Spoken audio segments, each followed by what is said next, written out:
The little girl wasn't crying. She wasn't asking. She wasn't even moving. She was just staring at his plate, at the stack of warm pancakes, the eggs still steaming, the crispy bacon glistening under the diner lights, with the kind of silent hunger that makes the air feel heavy. Her small fingers clutched the edge of her mother's worn sweater as if she already understood that wanting something didn't mean you would get it. If you believe in kindness and second chances, take a moment right now to like, comment, share, and subscribe to Grandma Dearie. Stories like this remind us that even the smallest act of compassion can change a life. It was a quiet Tuesday morning in a roadside diner just outside the city. The booths were half full, the coffee machine humming softly, the smell of butter and syrup floating lazily in the air.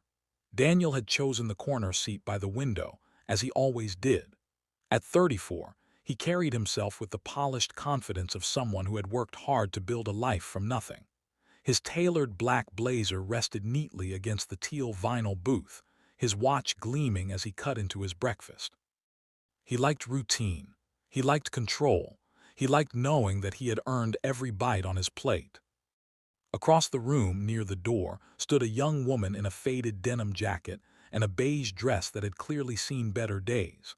Her hair was tied up hastily, dark strands falling loose around her tired face. She looked like she hadn't slept properly in weeks.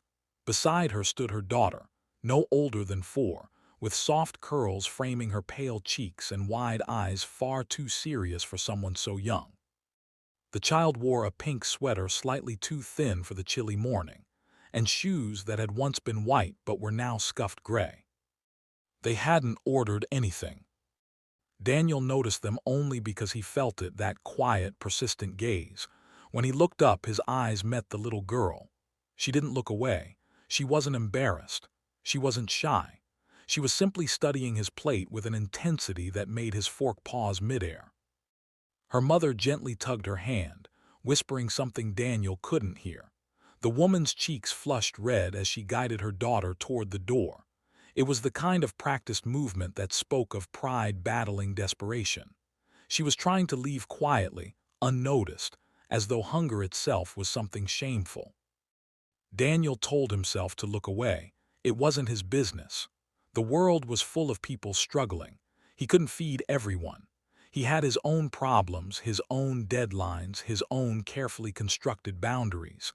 But when he glanced back down at his plate, the food no longer looked appetizing. It looked excessive. He saw the little girl's eyes again in his mind, not pleading, not demanding, just quietly accepting that some things were meant for other people. Something shifted inside him. He remembered being 6 years old, standing outside a bakery window with his own mother. He remembered the hollow ache in his stomach and the way she had squeezed his hand, promising that things would get better.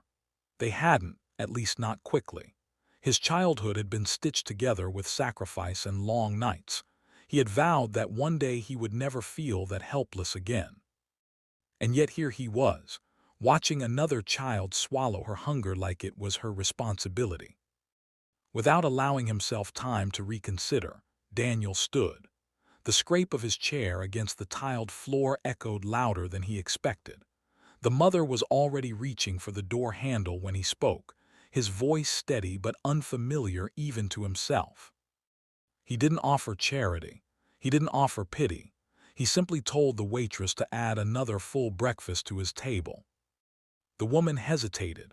Pride flickered across her face like a fragile flame in the wind. Daniel understood that look. He kept his expression calm, almost casual, as though this was an inconvenience to no one, as though sharing a meal was the most ordinary thing in the world.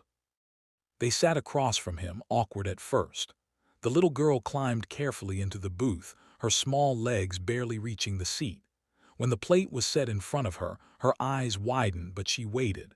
She looked at her mother first, as if asking for permission to be happy. When her mother gave a small nod, the child reached for the fork with trembling excitement. Daniel expected to feel generous, maybe even heroic. Instead, he felt humbled. The mother finally spoke, her voice low and worn.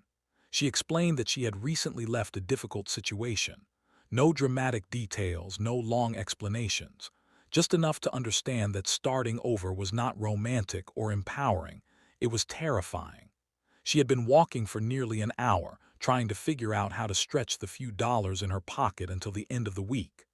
The smell of breakfast had pulled them inside, even though she knew they couldn't afford it. Daniel listened, really listened. He realized how easy it was to judge people from the comfort of a full stomach, how easy it was to assume laziness or poor choices. But sitting across from this exhausted young mother and her brave, quiet daughter, he saw not failure, he saw courage.